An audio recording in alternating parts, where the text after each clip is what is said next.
आज डेढ़े तू ये डेढ़े करके पठान को तुम लोगों ने फुटू बनाया है।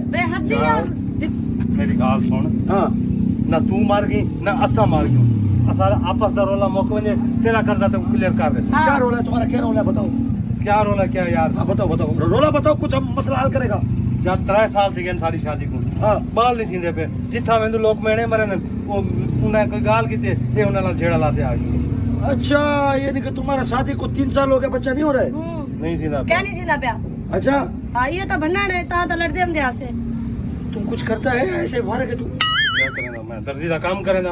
अबे भाई दर्जी की बात नहीं कर रहा हूँ। हाँ ऐ अल्लाह, तुम्हारा चिट्टा दाढ़ी 14 साल की छोकरी के साथ तुम्हारा ब्याह कैसे हुआ है?